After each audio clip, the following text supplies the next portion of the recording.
Hi there everyone. Today I'm going to be trying something new and we're going to review World Anvil. So real quick update. I apologize that there was no Wednesday video out. Someone got really sick on Tuesday when I would normally record Wicked Ed, and she's the owner of that hot pepper in the background.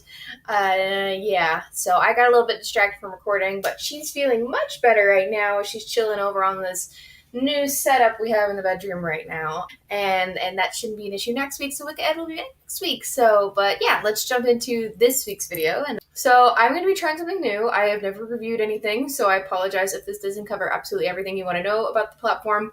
But I'm going to be reviewing World Anvil, which is a really cool website that I've been excited to talk about. My Patreons actually voted for me to talk about this today, so thank you so much for my supporters on my Patreon. I will be putting polls up on there if you're interested in voting in the next review I'm going to try. So let's get started in that. Bugbear, what's up? She comes. Hello, Bugbear. She's going to participate today in our review because she's super experienced in World Anvil.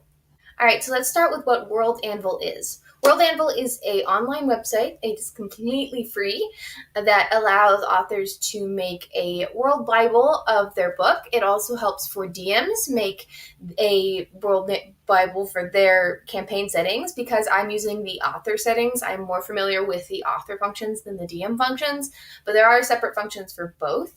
And I haven't tested those out as much, so I apologize if my review isn't as thorough on the DM side of things, but I know it has those opportunities, and also it has a really active community Discord conversation chat channel for suggestions for the future of the website. So if you're interested in being part of that suggestion, there's a Discord that is linked on their website if you want to be part of that.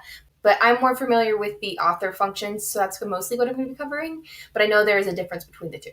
So when you make a world on World Anvil, you get access to a bunch of different functions. I'm going to try and do some screen cap footage here to go through all the different lists of functions that you have that allow you to make different articles for different types of things. And there are a load of subcategories inside the website for different little micro types of articles that depend on what you're putting in. But there also is enough flexibility in all the articles that if something is kind of mixed in between, that you can fill it out, and there are enough tabs to for instance, I'll talk about the species one. The species tab allows you to make a creature, but it also has an additional tab for if your species is a sentient race, to fill out some parts of the sentient race form for what your setting is. And so by making all of these combinations of little articles, you can start to build out your world. There are also some additional settings for behind the scenes stuff. For instance, there are a bunch of functions that are secret, the secret tab, where you have hidden notes and plot points that don't show up on the full wiki, but will show up for you when you go through your notes so that you can plan around them, which goes into the next great point about what World Anvil does, and that it makes a full wiki for your setting. And this wiki is totally interactable. You can make it connect to different types of articles, connect characters to their race, their culture, to their role, to the country that they live in, and all of it is interconnectable between other wiki articles, which makes a really cool web between articles on your wiki, between all the areas in your world, which makes it really cool to see how everything is connected in your setting. Which is something I really love about it. Also because it's a really great resource for readers and for players, because obviously they can see how things are interconnected, and as the story goes on, or as your campaign goes on, you can see how those points are interconnected. And particularly I think for a campaign setting, it would be really cool to see how your choices affect the world and how things become connected. That's something I think would be really cool for the DM functions. But again, I haven't seen that yet, but just for the wiki that I've been making for my book, it's so cool to see all the connections between everything. It's just a cool web thing, and I think it's great. One of my favorite types of interconnecting things, though, is the maps, because you can layer your maps. And it's a little bit of a convoluted function, and I haven't messed around with it as much as I want to, because I also don't have my up-to-date map yet. But I love the map functions, even if it is a little bit dense at the moment for me to get through, because it allows you to layer maps, which means you can put pins on where special locations are, and then people will click on the pins and they can go straight to an article about a town or about some kind of settlement.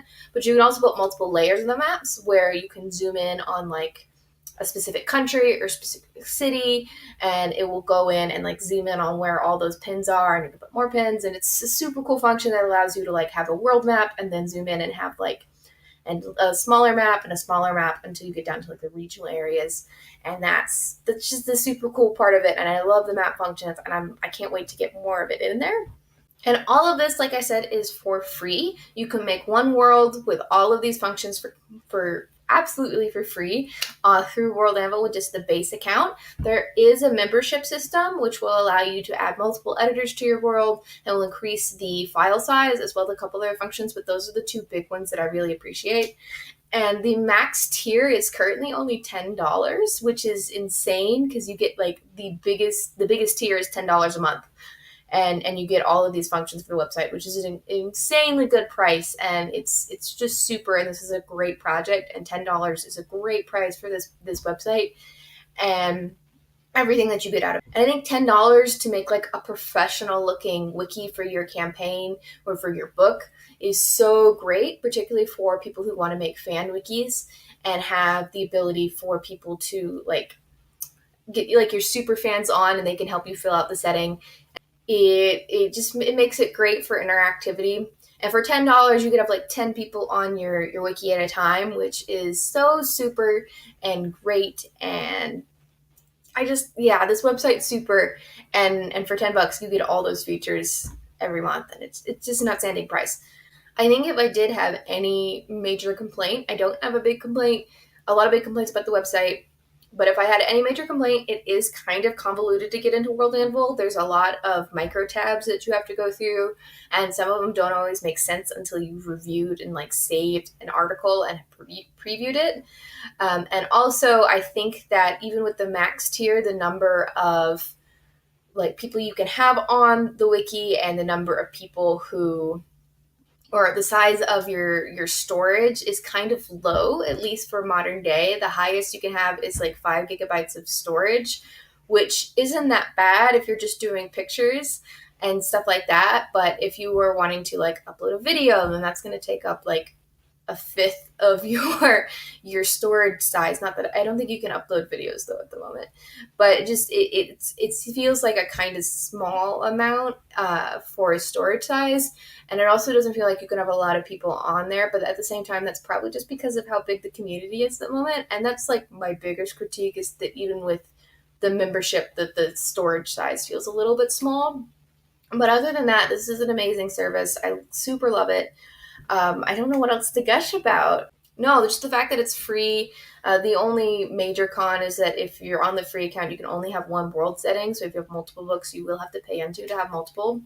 But even then, like it's such a robust platform, and they have a really great and intuitive like introduction tutorial that will show up on the side of your dashboard that you definitely should follow through.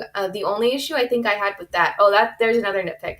The only issue I had with that is that once you do the tutorial, if you remove any articles that the tutorial required you to do, the tutorial will reset until you put the files back. For instance, because I am doing a wiki, but I have a fan wiki, I don't want to put secrets on my fan wiki because I do have my partner and my artist on the wiki, and I don't want them to get spoiled, so I don't put any secrets. But if I remove my one secret I have on there, which right now it's not a secret, it's just like a dump file. If I remove that, then the tutorial gets reset and I don't get to see the target count I have for trying to fill out the wiki, which is a little bit frustrating because other than that, it's really intuitive. So I wish that once you finish the tutorial, you can like turn it off in the settings or something and just focus on your like target word goal. But other than that, and other than like the size limitations, there's not really anything wrong. It's a really robust and fluid platform with a lot of great settings, and I can't wait to see it expand because it's a really, really, really good tool. And there's so much in it, even just for free, that you get out of this website that you should totally get it. You should totally check it out. And yeah, if you do decide to join it, totally post the links to your worlds in the description or send them to me over on my social medias, and I'll definitely check them out. And the link to my setting is down below in the description. If you'd like to see the Word Walkers wiki is about halfway to my target goal, so we have about that 5,000 words. So we're definitely fleshing it out, and it's getting more fleshed out every day. So if you're interested in seeing that as an example, down below. And also there's a really cool contest that's being run right now now that it might not be great if you have an already made setting, but if you want to do a quick writing challenge, that's a super cool one, and it also will help you learn how to use the platform. But yeah, that's it. I'm sorry this was kind of a weird review. I will work on making it a little bit more organized, and hopefully by the time I do the next review, my notes are going to be a little bit better. So sorry about that. Thank you so much for watching. Please stay tuned to the channel because next week I'm going to have my big reveal. There might be some kind of hidden secret in the next second or so for a flash second. And if you want to know for sure what that secret is, it's totally absolutely up right now for all of my patrons of any tier. So if you want to know what that secret is and not wait to the next week until the release, just go and click onto my patron link below and hit donate $1 a month and you'll get access to it, as well as a bunch of other cool prizes that I give out to all my patrons every month. So yeah, that's it. So thank you all so much for watching. I will see you all in a little bit. I'm going to have 3 videos out next week, so good luck to me. So I will see you all next week, and yeah, thank you so much for watching. Oh yeah, I guess if you want my social media, I need to do that real quick. If you want to find me on Facebook and Instagram, you can go to Wordwalker Series. If you want to find me on Twitter, you can go to amelias-hart. And if you want to find me on Tumblr, I'm at Wordwalkers. And now for reals, I gotta go. Bye.